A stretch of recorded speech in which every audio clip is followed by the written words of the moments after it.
chamei as bandas aqui. Olá, estamos começando o programa Viva Mais. Como a gente sempre recomenda a você, você pode acessar o site do programa, www.programavivamais.com.br. A Ana já falou que hoje em dia você coloca no YouTube, né? E tem no todos YouTube os vem todos os programas que nós gravamos nos últimos 5 anos. Então, se você perdeu algum programa, você pode acessar. Pode mandar e-mail que a Ana responde. Eu sou muito velho para isso, já falei algumas vezes. Eu preciso dar um alerta. Se você está olhando esse programa e está dizendo assim, já assisti esse programa. Não, esse é o segundo que nós estamos gravando com o Sadi e com a Sílvia. É que o primeiro foi tão bom que a gente faltando coisa. Muito assunto. Né? Aí nós estamos gravando o segundo programa. Então é a parte 2 do programa do Sadi e da Sílvia. Não é repetição. Você não assistiu ainda. Mas nós vamos apresentar eles de novo, né? A Sílvia Dornelles, que é professora de fonoaudiologia da faculdade da URGS e colaboradora do ambulatório de otorrinolaringologia e de malformações craniofaciais. É isso? Do Clínicas, né? Do Hospital de Clínicas. E o Dr. Sadi Seleme, que é gestor do serviço de otorrino do Mãe de Deus, é professor da URGS também, na cadeira de otorrinolaringologia, e, como a gente falou já no programa anterior, é presidente, atual presidente da Associação Brasileira de Otorrinolaringologia. E se você não assistiu o programa anterior, é só acessar. Você pode entrar no YouTube, você pode entrar no Programa Viva Mais, www.programavivamais.com.br. Até porque lá a gente tem uma agenda com o telefone de todos os nossos profissionais que vêm. E senão chegam os e-mails, eu preciso do telefone do Dr. Sadi, eu preciso do telefone da doutora Silvia. São pessoas que a gente recomenda, né? São pessoas que a gente confia muito. Não fugindo à regra, viu, Sadi? Diz que mulher é um bicho muito doentio, mas pouco morredor. A Ana é paciente de quase todos os colegas que... Com certeza, com certeza. Por isso que ela está nessa forma esplendorosa. Inclusive dele. Não, esses dias me mandaram um e-mail querendo saber que plásticas o meu irmão havia feito em mim. Então deixa eu até responder. Eu fiquei pensando em que lugar meu irmão não havia mexido. Então metade foi Deus, metade foi meu irmão. Não, metade foi mamãe e papai. A outra parte foi meu irmão. Porque assim... Tudo, ele fez pálpebra, tudo, até a orelha meu irmão operou. Só que eu fiquei pensando, onde meu irmão não operou? Não, meu irmão operou tudo, foi pálpebra, nariz, orelha, já fiz lifting, ele fez tudo em mim. Nossa, tu vê só. Ai, lindo. Em compensação, a boca a Ana transformou, né? Porque meus dentes eram tudo tortinho, hoje em dia a gente vai se ajudando na família, tem essas vantagens. Mas a gente chegamos a falar um pouquinho, Silvia, e a gente deixou de falar nos distúrbios da deglutição, né? Que a gente falou nos distúrbios da voz e tu chegou a falar alguma coisa na deglutição, que eu acho que é uma coisa extremamente incômoda. Eu digo incômoda porque isso aumenta com a idade, hein? A gente tem um pouco mais de dificuldade de engolir. Tem. Por que acontece isso e o que é o distúrbio? Na verdade, esses distúrbios de deglutição são chamados de disfagias, né? Então, é a alteração do processo normal. A deglutição normal, a gente vai engolir saliva, substância, alimento, remédio, qualquer coisa que vai da cavidade oral até chegar no estômago. Esse seria o trajeto normal. E, apesar de parecer muito simples, não existe um caninho reto, como as pessoas imaginam que vai fazer esse trajeto. É um processo bem complexo, assim, que envolve uma série de movimentos musculares que tem que ter sinergia, que tem que ter cadência, principalmente visando a proteção do pulmão. Então, quando há qualquer alteração em alguma etapa dessas da deglutição, a gente pode estar classificando como alteração, sim, desse processo ou até mesmo um processo disfágico, né, de caráter mais grave. E ele pode acontecer, sim, pelo envelhecimento, tanto que é uma das causas de disfagia, é o próprio envelhecimento, se chama presbifagia. Sim, os velhinhos engasgam mais, né? E que bom a gente saber que o fonoaudiólogo ajuda nesse tratamento, ajuda, né? Sim, com certeza. Então, a gente pode estar ajudando, existe, é bem comum que se tenha e é bem prevalente, né, nos idosos. E eles podem estar, né, orbitando sobre uma série de causas. Inclusive, a gente estava conversando antes, né, uma própria prótese dentária, né, a famosa chapa mal adaptada, ela pode ser, né, uma das causas. A questão de falta dentária, ausência dentária. Tu sabe que quando tu fala da prótese mal adaptada, fica um alertazinho só para dar um parentezinho, que a prótese total, às vezes o paciente pensa assim, não, agora eu botei prótese total, eu não preciso mais nem ir no dentista. Mas é importante as pessoas saberem que quando não tem mais dente, né, a gente perde 4 milímetros de osso por ano. Então, perdeu os dentes, o osso vai ser reabsorvido 4 milímetros por ano. Então, aquela prótese dali a pouco vai ficar solta. Exatamente. Então, se tiver ainda uma prótese fazendo pressão, vai perder 10 milímetros de osso por ano. Então, pelo menos uma vez por ano, ou cada 2 anos, tem que dar uma reembasada nessa prótese para que ela fique firme. Senão ela vai fazer o movimento, por isso que ela fica solta, como a Silvia está falando, que vai... Fica inadaptada. Então, e é muito comum, muito mais comum do que a gente imagina ver essas questões, né, de dentárias impactando no distúrbio da deglutição. E às vezes medidas simples como essa, fazer uma visita regular ao dentista, né, e fazer esses ajustes que se fazem necessários. Sabe que tem uma gastro aqui do Rio Grande do Sul, que ela fez um trabalho que também ela notava que as pessoas engasgavam muito, e ela fez um trabalho que se vê que as pessoas que não têm os dentes posteriores, porque por incrível que pareça também, ainda os pacientes pensam assim, último dente lá atrás, ninguém vai ver, arranca, doutora. Ainda existe isso, tá? Porque a gente pensa assim, não, hoje em dia ninguém mais arranca dente. Arrancam sim. Ninguém tá vendo, arranca. Então, ela notou que as pessoas que não têm os dentes posteriores, que a língua precisa do apoio, né, Silvia? Precisa do apoio dos dentes posteriores para fazer esse jogo, jogar o bolo alimentar. Então, quando não tinha o apoio dos dentes posteriores, a língua não tinha a força para jogar.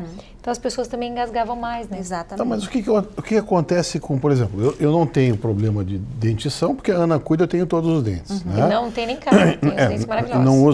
Não uso chapa. Nem né? dentadura e tem todos os dentinhos na boca. Mas, com a idade, a gente nota assim que às vezes tu engasga até com a saliva. E é uma queixa bastante comum. Na verdade, como a deglutição está na dependência de uma série de músculos que devem estar, né, agindo. O primeiro processo mais marcante e mais importante seria o reflexo da deglutição, que é exatamente esse movimento que a língua faz em algumas regiões, né, posteriores ali de pilares, e desencadeia um reflexo. A partir do desencadeamento desse reflexo, acontece uma série de processos, digamos assim, musculares que devem estar alinhados. No momento em que eu tenho uma musculatura que pode estar um pouco mais debilitada, né? Ou então uma rigidez de articulações, por exemplo, da laringe, que a laringe tem uma participação extremamente importante, ou seja, o gogó, essa região que fica aqui na frente, ela tem uma participação imperativa na deglutição, tanto na ajuda da propulsão, como estava falando do bolo alimentar, quanto da proteção, né, da via aérea. Então, se existe esse tipo de falta de alinhamento, ou então a musculatura não tem uma sinergia adequada, acaba impactando em alguma alteração do processo. Então, aquele caminho normal do alimento, ele acaba, às vezes, indo para o caminho errado. Ele tem um nível de desvio que não chega a ser a penetração laríngea ou então a aspiração propriamente dita, mas é o legítimo aquele que vai para o buraquinho errado, ou seja, ele vai para uma via que é aérea e não a digestiva e acaba impactando, né, no engasgo. Na maioria das vezes, as pessoas têm no cotidiano engasgos, pessoas normais, com alimentos que favorecem a farofinha do churrasco, o refrigerante, né? A gente está falando e se engasga, ou está conversando e tomando água. Tem pessoas que têm uma sensibilidade maior pela temperatura do alimento.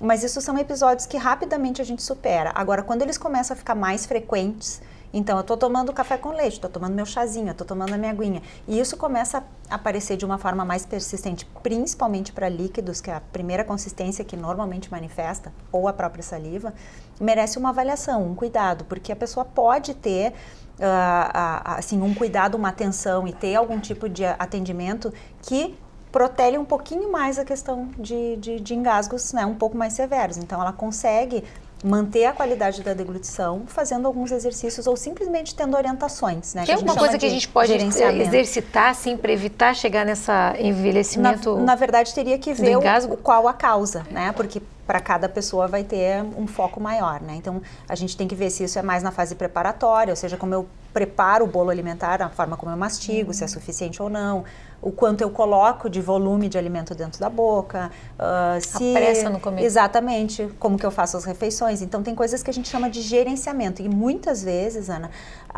o gerenciamento é uma atenção que a gente já pode ajudar bastante. São medidas bastante simples na rotina de alimentação que já minimizam bastante esses engasgos, mas eles podem sim aparecer. Tem um outro detalhe que é importante, que é uma queixa bastante frequente, que é a queixa específica para deglutição de medicamentos. Então, as pessoas, elas acabam deglutindo bem a comida, a saliva, vai tomar o remedinho, não consegue. Então, isso é bem mais comum do que a gente imagina. Então, às vezes, a pessoa fica lá, toma água, não consegue, acaba virando um sofrimento tomar a medicação, e ela pode ter o auxílio de algum veículo que a gente chama, né? Mistura com a comida, ou né? Coloca num pedacinho de mamão, ou numa colherada de iogurte, algum tipo de substância que possa facilitar, né, essa descida. Mas mesmo assim merece uma investigação. Existem exames instrumentais que a gente pode estar fazendo, que nos fornecem uma imagem da deglutição, né? Ou uma imagem radiológica, que é a videofluoroscopia, ou então uma imagem mais direta, que é a videonasoendoscopia.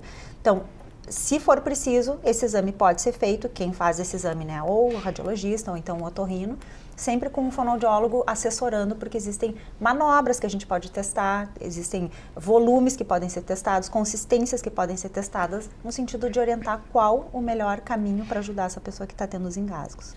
Tu pode retardar esse tipo de Pode problema. retardar e pode inclusive reabilitar. Tem situações em que a pessoa tem por algum motivo pontual, pode ter algum tipo de, não só pertinente ao envelhecimento, mas pode ter uma causa neurológica, pode ter algum pós-operatório. Então as disfagias elas podem ser neurológicas ou mecânicas, ou seja, ou de estrutura ou de comando, né, da função. E a pessoa pode ter alguma doença que pode causar, porque a disfagia vai ser sempre um sintoma de alguma doença ou de algum processo, como o processo do envelhecimento. Então, a gente pode estar reabilitando o sujeito, tentando trazer ele para o processo mais normal possível, né, da deglutição. E eles procuram o otorrino para isso? Muito obrigado, porque eu estou aqui, depois falo que eu falo muito, né? Porque eu estou aqui olhando, faz 12 minutos que eu estou nessa bancada aqui, ansioso, né? Logo que a gente desce, e ainda não fui consultado. Eu gostaria novamente de agradecer. Eu acho que a gente pode começar didaticamente. Tem 3 termos que nós estamos repetindo aqui desde o programa anterior. Eu acho que seria legal a gente revisar. São os DIS, né? Disfagia, disfonia e dispneia. Para mim isso é muito simples, para vocês é muito simples, mas às vezes para o leigo não é tão simples assim e necessita de um esclarecimento. Então, dis denota dificuldade. Disfagia é dificuldade da deglutição, de engolir. Disfonia é dificuldade na emissão vocal, é a rouquidão. E a dispneia é a dificuldade respiratória. São 3 sintomas de alerta, muito importantes. Os 3, disfonia, disfagia e dispneia. Disfagia, o Miguel fez cirurgia geral, me lembro dele lá na enfermaria 40, né, Miguel? Junto com o nosso grande amigo José Francisco Goliva Dias, que hoje até me ligou. Vice-prefeito de TAPS hoje, não é? Olha, esse é o cara que devia ser condecorado e deixado sempre de plantão no hospital. Te lembra, né? Sem dúvida. O Chico dormia do lado dos pacientes. É impressionante, impressionante. É um cara que ele nasceu para ser médico. Tomara que ele seja um político tão competente quanto ele foi de médico. Eu acho que a classe política de TAPS está muito bem servida, da população.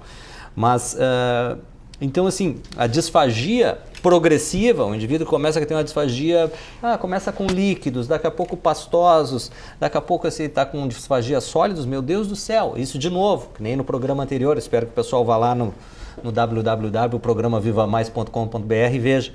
São sinais de alerta, eu chamo de luzes amarelas da especialidade. Abre o olho, câncer de esôfago, uma coisa que tem que ser considerada, né?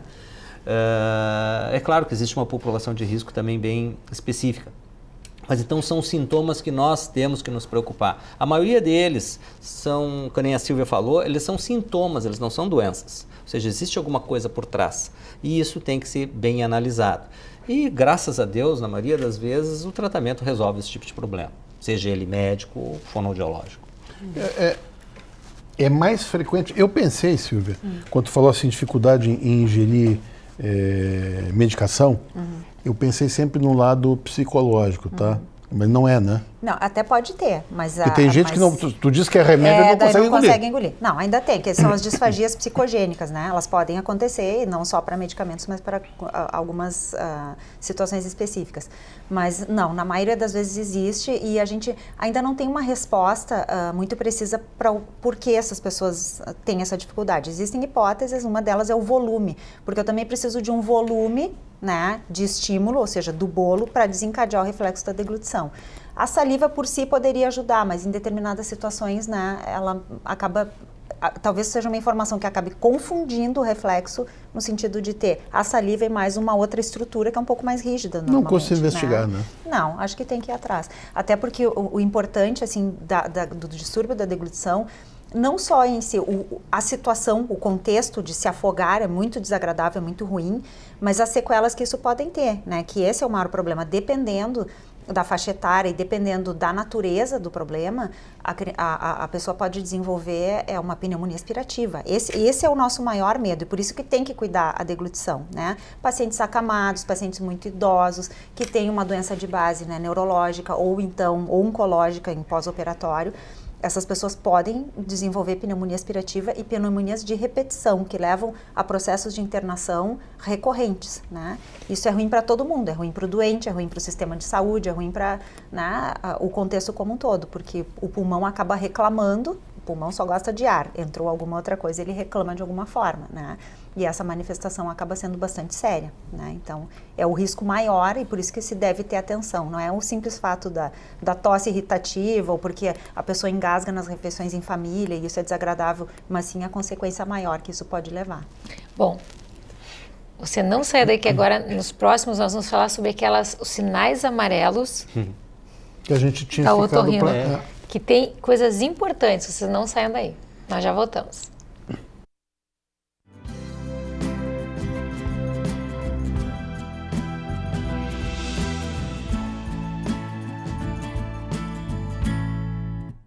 Seu sorriso está sempre com você. Ali no bairro das Três Figueiras, o Centro Odontológico 590 reúne o melhor para o seu sorriso ficar perfeito. Tratamentos com tecnologia e os produtos mais modernos do mundo. Profissionais especializados, capacitados e treinados em todas as áreas da odontologia. Atendimento personalizado, com carinho, respeito e preço justo. Liderado pela doutora Ana Paula Sorrentino Delvaux, pós-graduada em implantodontia e prótese, o Centro Odontológico 590 ainda reúne doutora Larissa Leite, especialista em odontopediatria, doutora Gisela Grande, especialista em cirurgia bucomaxilofacial, doutora Catra Itápia, especialista em endodontia, doutora Karine Betiol, especialista em periodontia. Seu novo sorriso está no Centro Odontológico 590, Avenida Carlos Ruber, 590. Existem dois tipos de residência, as que têm cupins e as que terão cupins. Toda madeira pode ser tratada e toda infestação deve ser controlada. Portanto, proteja seu patrimônio, faça um controle com até 10 anos de garantia, sem cheiro, sem sujeira e com total segurança para sua família. Ligue agora, 3026 5060. Zap Cupim, a solução definitiva contra os cupins. Só havia uma coisa que queria para o meu aniversário, mas receava que com o que ganhava como carpinteiro, não daria para comprar. Quando vi a caixinha, sabia que não era o que esperava. Mas o avião que papai fez com suas próprias mãos valeu muito mais. Foi uma mostra inesquecível do seu amor por mim. Daquilo que possamos dar, o de mais valor é o dar de si mesmo. Uma mensagem da Igreja de Jesus Cristo dos Santos dos Últimos Dias. Olá, tudo bem? Eu sou Laí Ribeiro, sou cardiologista, nutrólogo. Estou aqui para conversar com você sobre a sua saúde. Eu tenho 85 DVDs nessa área. Vou lhe apresentar alguns. Eu tenho aqui Envelhecer Sem Ficar Velho, Modulação Masculina, Modulação Feminina, Melhore o seu cérebro, melhore sua vida e mude sua alimentação, mude sua vida. Conhecimento é poder. Você aprende, você vê a diferença que faz, você analisa, e quando você for conversar com o seu médico, você vai saber dizer o que você quer. Porque hoje, suplementação faz parte da sua vida. É difícil você ter completa saúde sem fazer suplementação. O solo está contaminado, a água está contaminada, o ar está contaminado. Não tem jeito de você viver só da alimentação. Você tem que aprender a suplementar.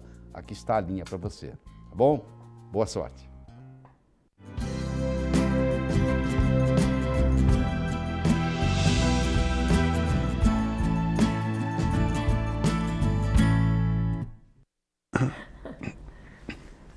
Pois é, como no programa anterior não deu tempo da gente falar, e o Sadi tinha falado em alguns sinais de alerta, né? eu acho que vale a pena a gente citar de novo, né, Sadi? Porque tu falando na disfagia. Isso. Né? Na dispneia, Sangramento.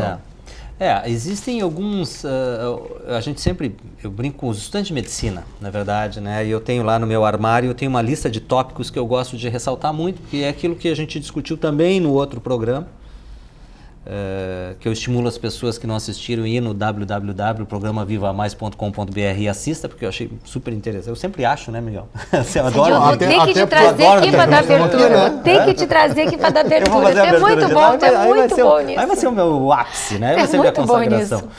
Mas, de qualquer maneira, então, assim, para os estudantes de medicina, a gente tenta dizer, olha, existem alguns erros, todo mundo é humano, a gente comete erros. Na odonto se comete, na medicina, na fonoaudiologia, mas tem alguns que não dá para perder, né? Que eu chamo, né, conceptualmente das luzes amarelas. Por exemplo, a gente falou, um paciente acima de 40 anos com disfonia, com dificuldade, com rouquidão progressiva, fumante. Pô, esse cara tem que ser examinado, né? A chance dele ter uma lesão maligna é razoável, né? E isso tem alto índice de cura se tu tratar. Um paciente com disfagia progressiva, com dificuldade de deglutição, inicialmente para líquidos, depois para pastosos, depois sólidos, com emagrecimento constante, meu Deus do céu, tem que ser examinado. Crianças, adolescentes, sexo masculino. E é bom que vocês entendam, porque é muito comum sangramento nasal em manipulador, mas no adolescente já não é tão comum assim. Principalmente se for do sexo masculino, ele tiver sangramentos razoavelmente importantes, tem que se olhar o rinofaringe. Existem alguns tumores, né, que dá nessa população, que são raros, mas eles existem, e que também diagnosticados, eles podem... É mais frequente no guri. É quase que exclusivo, chamado angiofibroma juvenil, que é um tumor do sexo masculino, de adolescentes do sexo masculino. Quando tem um sexo feminino, é publicável, né? É exclusivamente de adolescentes do sexo masculino. Indivíduo adulto, tu falasse do barotrauma, mas com otite média secretora de início recente, unilateral no indivíduo fumante, tem que olhar o cavo, será que não tem nada crescendo lá atrás, obstruindo a tuba auditiva? Tosse crônica, né, que não melhora com nada. Bom, é bom dar uma checada também, um raio-x de tórax. Então existem alguns diagnósticos que a gente não pode deixar de ter uma atenção especial, porque elas às vezes traduzem doenças importantes e que tratadas, né, no seu tempo adequado, resolve.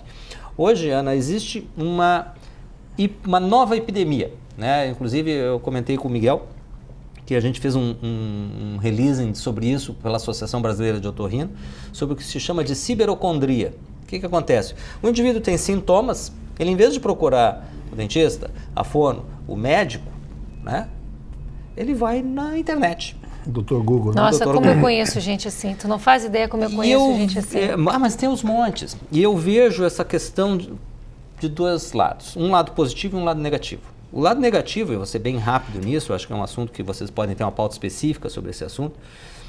O lado negativo é que às vezes o indivíduo que está com uma coceira na garganta, ele vai no Google e vai achar os diagnósticos mais escabrosos do mundo e vai assumir aquilo como a doença dele e vai entrar em pânico. Muitas vezes, né? Ou seja, até que tu prove para esse indivíduo que realmente não é aquilo tudo, ele vai sofrer um tempão desnecessariamente. Por outro lado, também existem as possibilidades de tratamento alternativos. Não, olha, para uma disfonia, toma guaco, toma funcho, seja lá o que for, achado de quebra-nozes, né? E retardam diagnósticos ou procuram outras alternativas. Por exemplo, deficiência auditiva tem que ser examinado inicialmente pelo médico. É um sintoma, não é uma doença. Deficiência auditiva não é doença, é um sintoma. E pode ter atrás dela doenças graves. Então esse é o lado ruim. O lado que eu vejo que é bom é a busca da informação, né, Miguel? Nós somos indivíduos de nível superior, a busca da informação é sempre boa, é sempre bem-vinda. Então, buscar informação é positivo. E uma outra coisa que eu acho que para os médicos, também provavelmente para os dentistas e fonos também, esses pacientes vêm mais bem preparados para as consultas. Com certeza. Eles vêm conhecendo mais, né? E às vezes sabendo mais da doença do que o próprio médico. Exatamente, porque eles vão ali no que foi publicado ontem na internet. Então o médico tem que estar atualizado também, porque ele tem que ter um embasamento muito bom. Essa cobrança então, eu acho isso muito legal, boa. sabe, Miguel? Incentiva a gente a estudar. Esse é o lado positivo que eu vejo dessa potencial epidemia de ciberocondria. Sabe que isso é um erro da classe, viu, Sadi? E eu me coloco dentro disso aí também, porque eu passei muito tempo achando que eu tinha que prestar atenção só em livro. mas existem estatísticas que mostram que o que é ciência hoje, que se aceita como ciência hoje e que muitas vezes tu acessa muito facilmente no Google Acadêmico, né? Não no Google normal, no Google Escola, ele vai ter um delay de 17 a 30 anos para entrar em livro. Então tu imagina aquele cara que, eu vou dizer novamente, e eu me boto dentro disso porque até pouco tempo atrás eu fazia isso, né? Eu li meu livro, no máximo eu comprei uma segunda edição do meu livro, então muitas vezes ele está usando o livro de quando ele se formou, que já tem 30, quer dizer, o cara está formado há 30, o livro ele comprou quando ele se formou, quer dizer, está 30 anos atrasado, não, está mais de 60 anos atrasado, porque até ele entrar em livro, se a gente pensar que pode ter demorado 30 anos para entrar, então, por isso a necessidade, e esse é o lado bom que o Sadi falou, de que os colegas não se fixem só em olhar o que está escrito em livro-texto, tá, pessoal? Porque tem muita coisa hoje em dia que é aceito como ciência e para entrar no Google Acadêmico tem que ser trabalho indexado, se é indexado é aceito pela comunidade científica. Então, eu tive filhos que saíram da faculdade há pouco tempo. Eu acho que e tem que tinham professores que davam aula tem que ir a congresso, com trabalhos novos. Né? O colega tem que ir a congresso, tem que estudar, tem que se atualizar. Olha, eu conheço muita gente que não vai a congresso. Por exemplo... Não dá para não ir a congresso. Eu não me lembro... Vocês devem ter da área de vocês. Sim, gente que depois fica ligando, vem cá, como é que estava o congresso? Me conta o que tu viu. Vem cá, não dá para contar o que a gente viu. Tu tem que ir lá, tu tem que ir no congresso, tu tem que ver. Eu sou uma pessoa hoje muito aberta... Se tem o melhor investimento que um profissional da nossa área pode fazer, é frequentar congresso. Claro que vai procurar, vai estudar, vai buscar trabalho. A melhor pesquisa, trabalho, né? A melhor pesquisa, mas tem que pelo menos 2, 3 congressos por ano, no mínimo. Essa reciclagem é educação continuada, né? Isso faz parte. Isso que eu acho que faz toda a diferença da nossa medicina, da nossa odontologia para os Estados Unidos. Eu não sei a medicina, mas odontologia nos Estados Unidos, tu não exerce se tu não fizer um número X de cadeiras por ano, sabia? Tu tem que ter um número de de cadeiras que tu frequentou em congresso por ano para te poder estar exercendo a odontologia. Se tu não frequentar... Isso obriga o cara a estudar, né? Se tu não fizer um número X de congresso por ano, tu não exerce odontologia. Devia ser lei aqui no Brasil também, mas sabe porque senão o povo não estuda. Sabe que Ana? Só que não é cumprida. Existe o CNA, que é o Conselho Nacional de...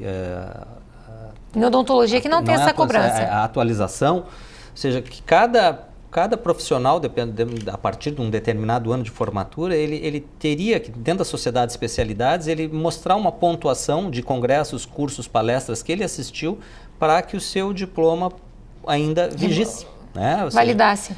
Ainda se mantesse válido. É claro que essas questões por fiscalização, por corporativismo, elas acabam não vingando, né? Mas teoricamente a gente Mas imagina a gente que fica 5, 6, 7 anos sem ir a congresso. Eu acho que o conhecimento ele é extremamente dinâmico, né? As pessoas estudam cada vez mais e existem grupos de estudos cada vez exatamente mais, né? Que se focam num determinado ênfase, né? Seja de que área for. E quando a gente vai num congresso, então a gente tem obrigatoriamente que tomar conta do todo, né? Ou seja, se é um determinado grupo que está se reunindo, seja da medicina, seja da fonoaudiologia, e às vezes até as interfaces se reúnem, né, em congressos que são multiprofissionais, eu acho que a gente tem que estar atualizado e tem que estar ouvindo um pouquinho. Então, eu falei de algumas coisas aqui, né, na gravação anterior e nessa, que são de audiologistas, e eu não sou uma audiologista, né, são de especialistas em linguagem, eu também não trabalho especificamente com essa área, mas eu tenho que estar informada com relação a isso, porque dentro dos sinais amarelos que o Sadi está falando, esse paciente vai chegar para mim, eu tenho que ter no mínimo a habilidade de estar atualizado para reconhecer alguma doença ou algum sinal, né, que seja pertinente de um encaminhamento ou para alguém de outra área ou um colega fonoaudiólogo, e eu não vou conseguir manter essa atualização se eu não for em grupos que tenham, né, essa ênfase técnico-científica, ou seja, é um aprimoramento. Então, num congresso a gente vai ter desde estudos que estejam sendo de ponta, né, ou seja, o que tem de mais moderno, o que tem de mais novo, o que tem, né, de mais produtivo, até coisas que são repaginadas. Na fonoaudiologia isso acontece visivelmente, é uma profissão relativamente nova, se a gente for pensar com relação a outras, outras, e ela vem numa cadência de desenvolvimento muito acelerada, né? Então, coisas que se usava há 5 anos atrás, por exemplo, para reabilitação vocal, ou então para o próprio processo de disfagia, que quando eu me formei nem se falava em disfagia, né? Isso, hoje em dia, cada vez que a gente vai, a gente aprende técnicas que são mais eficientes, mais pontuais. Eu participo de grupos, né? Imagina quem se formou há 5 anos e nunca mais frequentou um evento. Não existe isso, né? E mesmo que a pessoa vá e tenha esse acesso à bibliografia, então as revistas que são indexadas, que ela consiga, né, ter o acesso a boas revistas de qualidade, se ela não for num grupo compartilhar, ela também vai ter uma leitura com uma interpretação muito individualizada, né? Ajuda, mas esse compartilhamento, essas discussões e os congressos são muito bem pensados em mesas redondas, que tem uma interlocução, que tem a discussão de casos clínicos, ou seja, a pessoa consegue aprender vendo vários prismas, assim, de pessoas, né, olhando, analisando no momento em que o colega está fazendo a apresentação, ele vai falar coisas que não está escrito ali no trabalho.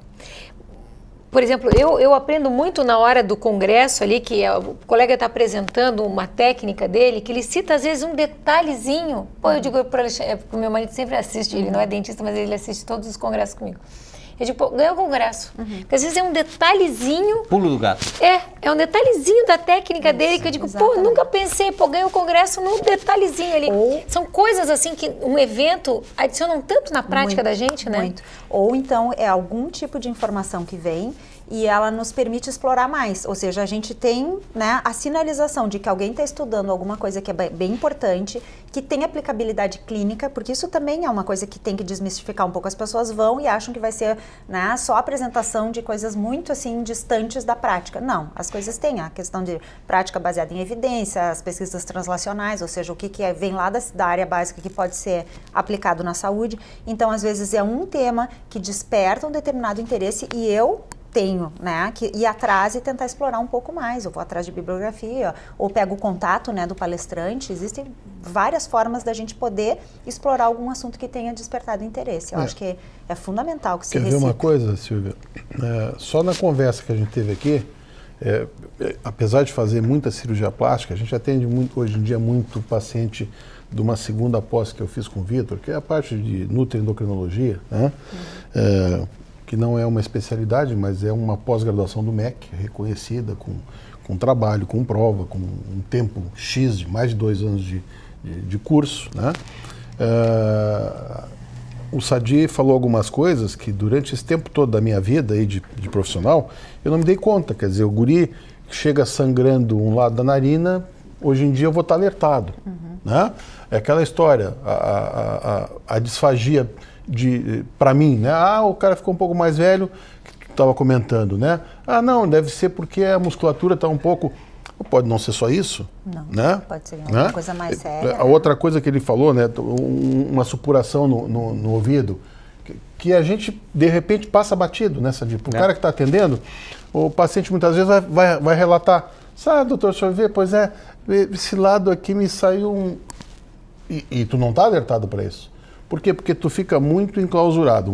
Existe uma tendência de a gente achar assim que não, já sei demais. Quanto mais velho a gente fica na profissão, muitas vezes a gente cai nesse erro, né? Claro que a gente acaba aprendendo que sabe muito pouco e vai buscar informação, que é um pouquinho mais esperto.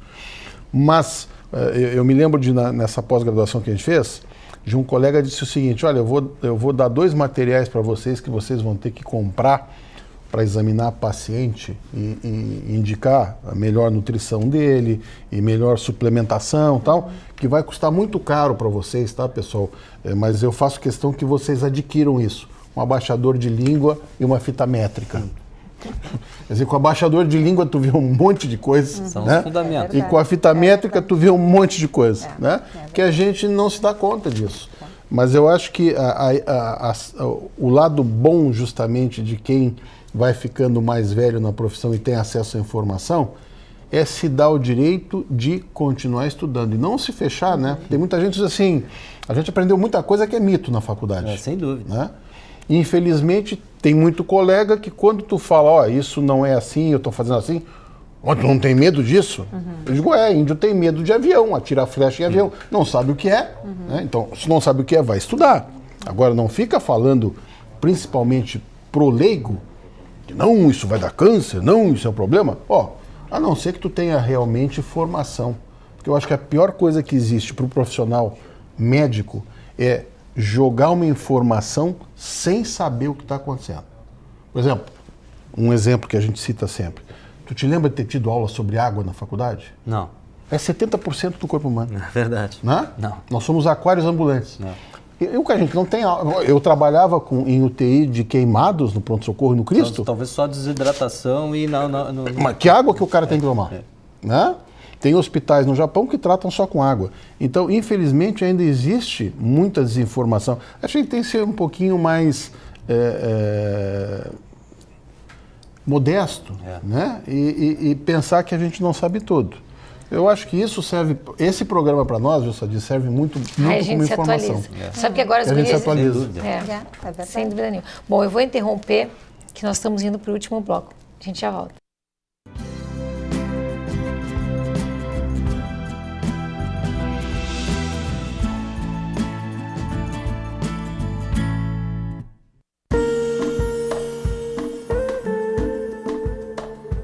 Cirurgia plástica é um instrumento para a busca da felicidade.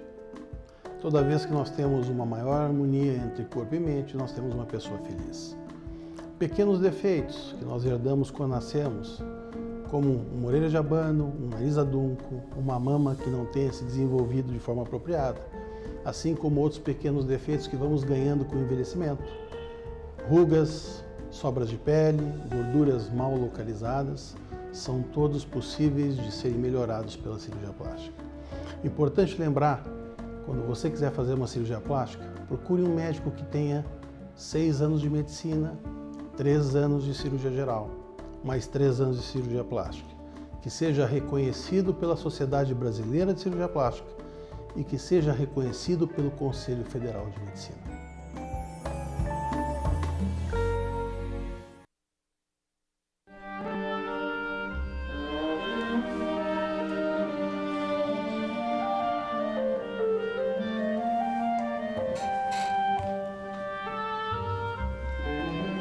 Vamos comprar doce. A gente tem que esperar o intervalo, filho. Sua família. Não está na hora de você se dedicar a ela? Da Igreja de Jesus Cristo dos Santos dos Últimos Dias. As crianças do Lar Santo Antônio dos Excepcionais possuem inúmeras necessidades especiais. Medicamentos, fisioterapia, aparelhos, exames. Mas, sem dúvida, a maior necessidade destas crianças é a solidariedade. Estenda sua mão. A esperança de dezenas de crianças está no seu gesto.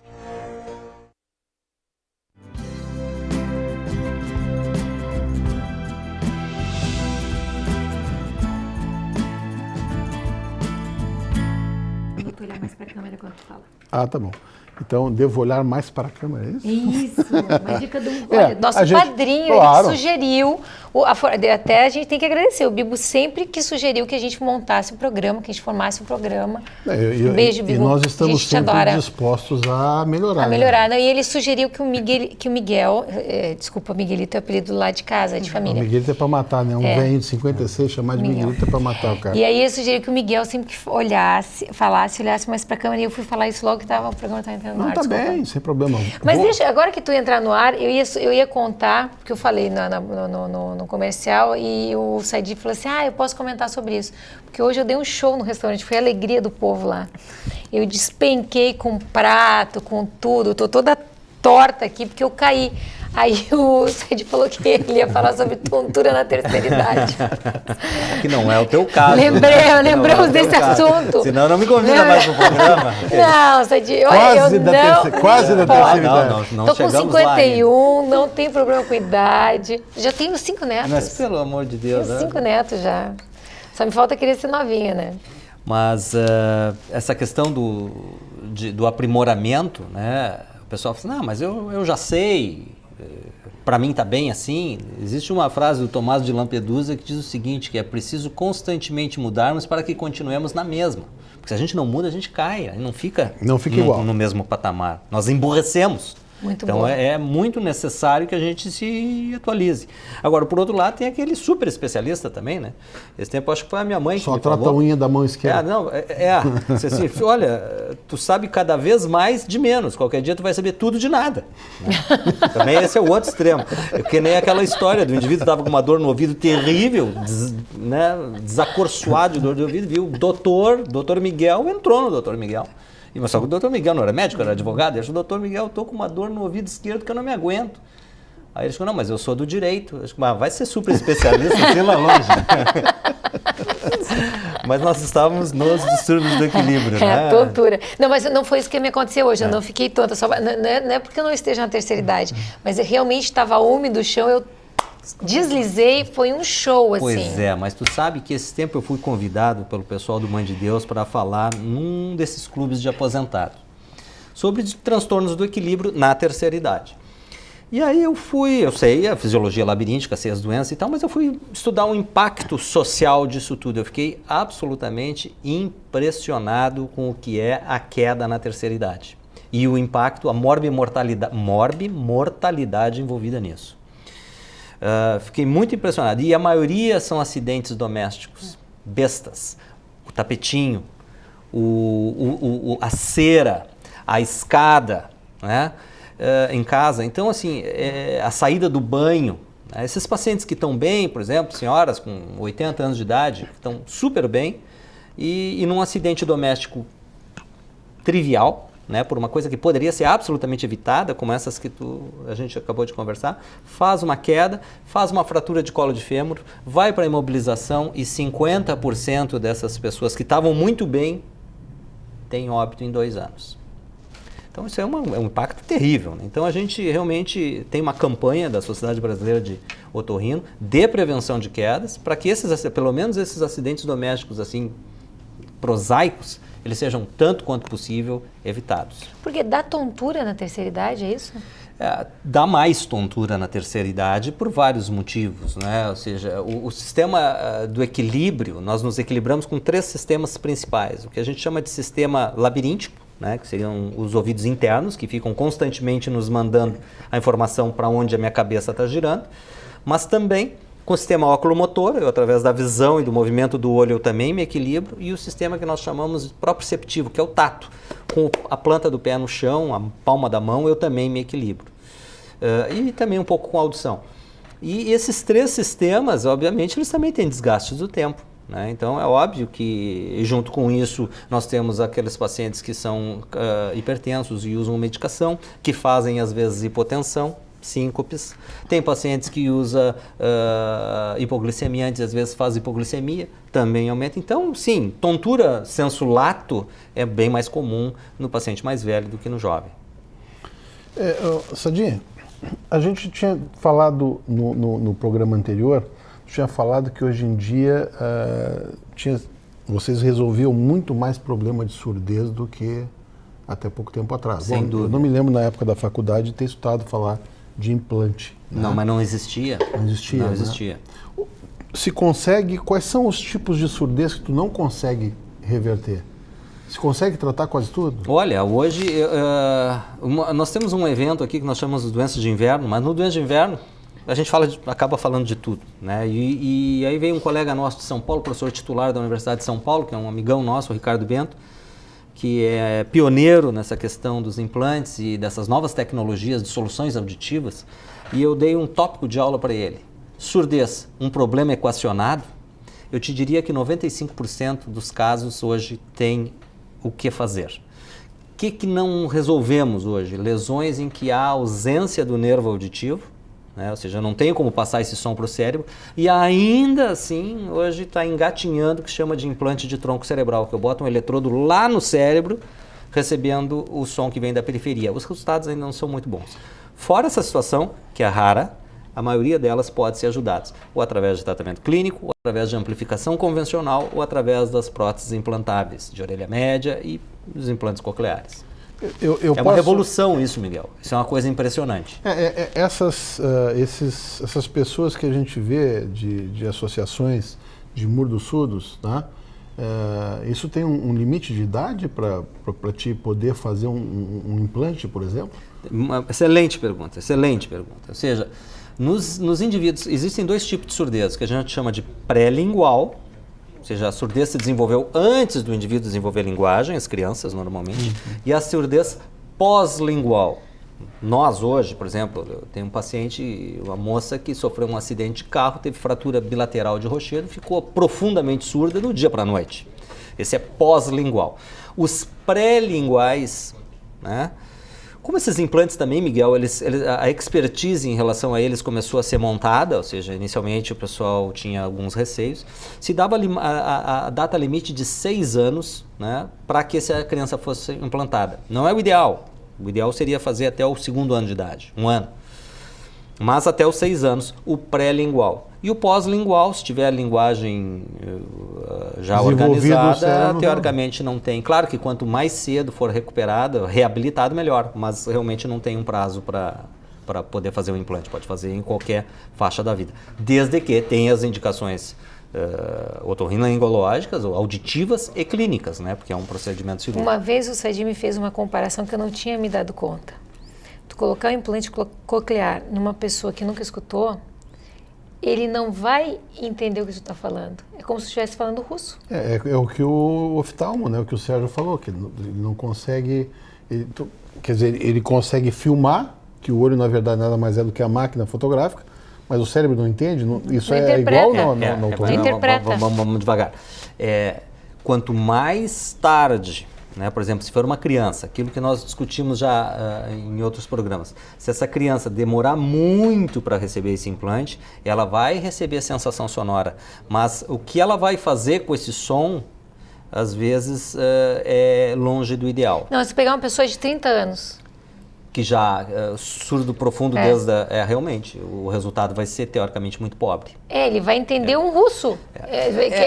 Vai entender. Não, é isso que eu estou querendo dizer. Ele não vai codificar porque, aquilo assim, como a gente codificaria. A questão da comunicação. Porque no primeiro momento, eu, como leiga em otorrinolaringologia, eu entendi assim, imagina, a pessoa bota e sai escutando. Mas aí ela claro, perdeu todo aquele processo anterior, ou seja, aquelas gavetinhas que eu tinha falado, ou seja, ele codificação não existe, né? Ele não formatou. Eu não tinha me dado conta disso. Então, ele é estranho, ele não reconhece, né? Tem a questão do reconhecimento da fala, o reconhecimento do som.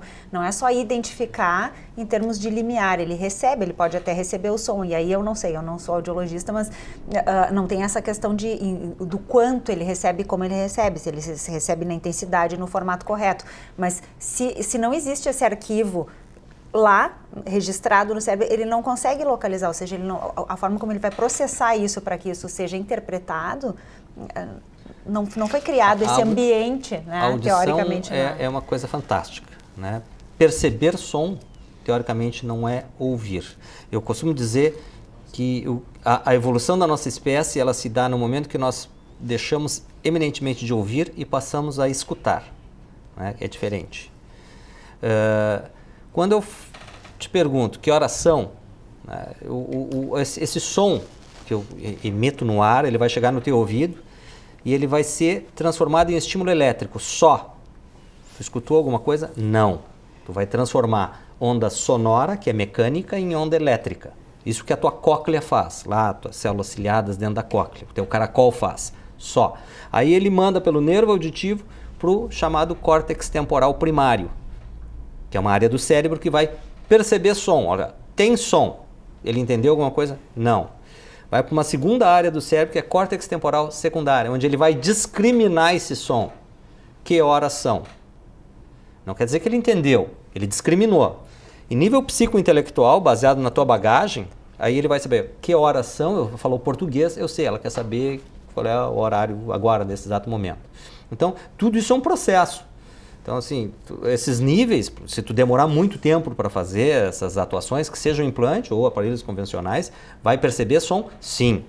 Ele vai elaborar, discriminar tão bem?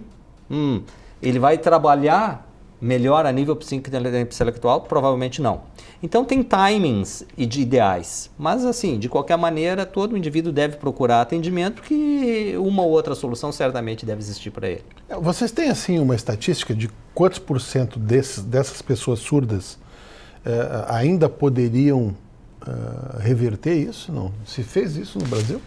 Olha, o que eu posso te dizer é que a grande maioria dos deficientes auditivos, eles são deficientes auditivos moderados, né? Alguns severos, e todos esses. E aí, assim, a gente fala do implante coclear porque é a estrela, né? Que tu pega um indivíduo surdo profundo e coloca ele, assim, num resultado excelente, falar no telefone. Mas a grande massa de pacientes, ela está localizada numa outra camada, né? Muito mais abrangente, que são os deficientes auditivos. Moderado e severo, todos nós daqui a pouco, né? Vamos ter deficiência auditiva. E aí existe uma série de questões, inclusive preconceito, que faz com que as pessoas retardem. Hoje a gente sabe que existe no mínimo 7 anos entre a identificação do sintoma pelo paciente até que ele procure uma alternativa. E esse tempo é perdido, né? Porque ouvir é viver. Existe um problema entre a pessoa, por exemplo, ela começar a ficar surda e ela não usar o aparelho? Olha, existe um problema se ela começar a ficar a Silvia com menos audição? A Silvia é doutora em processamento auditivo, ela pode... Não sou doutora, mas não, existe essa dificuldade de processar. O que ele está falando é a questão de processar a audição, é diferente de simplesmente ouvir, ter o limiar. Então, esse caminho todo que ele falou, ele tem um significado e ele precisa, na verdade, é fundamental para a continuidade da comunicação. Preciso ter um interlocutor, eu vou ter que elaborar também, né, uma resposta àquilo que está sendo perguntado. Então, que horas são? Eu também vou ter que automaticamente elaborar uma resposta correta. Com relação ao uso ou não, se a pessoa vai ficando velhinha, né, e não coloca. Ela, muito tardiamente, ela acaba tendo um aproveitamento também pequeno, porque ela perdeu muito das informações. Então, tem algumas situações que são simples, que os pacientes referem, né, a gente tem vivências muito próximas, eu inclusive tenho em casa, né, a minha mãe que às vezes resiste um pouco à questão do uso do aparelho, se demorar muito para usar, ele acaba perdendo determinados sons do cotidiano. Então, quando coloca, às vezes isso é até impactante ou desagradável, né? O Sadi pode até me ajudar nisso, mas o som do passarinho fica uma coisa muito estridente, porque de uma certa forma esse aparelho vai amplificar todos os sons, e sons que habitualmente ele já não ouvia há muito tempo. Quer dizer, vai incomodar. Incomoda, às vezes incomoda, eles tiram, então tem que ter um ajuste, a regulagem, tem que ter todo um treinamento, uma adaptação desse aparelho auditivo para que a pessoa vá se acostumando. Agora, ela usa, aí ela tira o aparelho, ela passa uma semana sem usar, daí ela usa um dia, aí hoje tem festa, hoje eu vou botar, alguém me deu um pito, eu coloquei o aparelho. Isso, né, tem alguns estudos, nós temos colegas audiologistas, tem uma colega, a professora Adriane Teixeira, que tem estudado as correlações dos impactos cognitivos que isso causa, né, no idoso, que é o usuário assistemático do aparelho de amplificação sonora individual. Então, ele pode ter até um declínio cognitivo se ele começa a fazer essa brincadeira de um dia usa, depois não usa, e usa e não usa. Porque a gente está dando uma informação para o cérebro que ele está tentando resgatar. Né? Então, é uma informação sonora e que se houve uma perda pelo envelhecimento, ou seja, por esse processo de perda auditiva inerente, né, à questão do envelhecimento, ele acaba tendo esse impacto. Então, ele resgata, aquele som já existia, o passarinho existia, a fala existia, o barulho da televisão, da buzina, tudo existia, mas isso foi deixando de ser ouvido. Então, no momento em que amplifica, ele tem que ter essa adaptação, tem que ter a paciência também, o usuário do aparelho ele também tem que ser tolerante no sentido de que ele vai tendo que usar e experimentar e não ficar nessa né, tira, coloca. Tudo depende de uma boa adaptação, né? Nessa mas assim, esse uso contínuo seria o adequado. Assim, por experiência própria, eu tenho um trabalho informal, anedótico que eu faço no meu consultório. O paciente que vem procurar uma solução auditiva sozinho, ele tem um grau de adaptação de aparelho auditivo altíssimo. O indivíduo que vem trazido, péssimo. Tá? Existe a necessidade da motivação. O indivíduo quer ter qualidade de vida. Se tu não consegue ler direito, ninguém se acanha de colocar um óculos. Tu não consegue ouvir direito, tu está perdendo um monte de coisa. A Helen Keller dizia que a surdez, a cegueira separa as pessoas das coisas, a surdez separa as pessoas das pessoas. Né? É uma das causas de suicídio, né? Provavelmente. Mais tem outra, e nós temos uma associação da surdez com outro sintoma, um epifenômeno chatíssimo que é o zumbido. Então, eu costumo dizer que a surdez é um infortúnio de dupla perversidade, que ao mesmo tempo que tira o som do meio ambiente, que normalmente é prazeroso, incute um ruído contínuo, intrínseco e muitas vezes desesperador, que é o zumbido. Então, puxa vida, é má qualidade de vida. Então, quanto mais precocemente, desde que haja indicação, obviamente, tu adaptar um aparelho, melhor. Até porque a memória auditiva do paciente, quando deixa passar muito tempo, ele vai estar sublimando uma audição que não é mais plausível. Então, é bom que essas adaptações comecem a ser feitas. Obviamente, deve haver um patamar auditivo mínimo para que ele já se submeta a um processo, que nem a Silvia falou, de seleção e adaptação de aparelho. Só que funciona e muito bem. O pessoal se lembra daqueles aparelhos ainda de caixinha, que o indivíduo surdo profundo, que eu via muito mal. Não, mudou. Eu fui nem se enxerga, né? Eu fui, alguns nem se enxerga. E eu fui esse tempo numa casa, botei uns aparelhos para ver como é que é. E aí acendi meu celular no aparelho, estava andando de carro, tu atende assim, o teu brinco é bonito, um aparelho não é muito diferente disso. Eu acho que isso é uma orientação, Sadi, de serviço, de prestação de serviço público que a gente pode dar aqui, porque eu tinha a ideia de que muitos desses casos de surdez não eram resolvidos. E se a grande maioria tu pode resolver, olha, você que está tendo problema, eu acho que procure imediatamente, né, um otorrino para fazer o diagnóstico de certeza se vai melhorar ou não. Porque se dá para resolver a grande maioria deles, poxa, por que não resolver? Por que não ter qualidade de vida? É verdade. Porque se espera, né? Qualidade de vida. Olha, nós queremos agradecer muito a presença de vocês. Foi muito bom. Foi ligeiro, né? Estava muito bom vocês aqui conosco. Nós vamos ter que fazer mais vezes, Silvia. Tu vai ter que prometer que tu vai vir. Coitado dos dois. Depois de trabalhar o dia todo, o cara ficar aqui. É bom, é sempre bom estar aqui. Eu adoro. Muito bom vocês conosco, viu? Muito obrigada. Muito obrigada pela presença de vocês. Estamos muito honrados. Obrigada. E você, muito obrigada pela sua audiência. É sempre muito bom você conosco, viu? Até a próxima.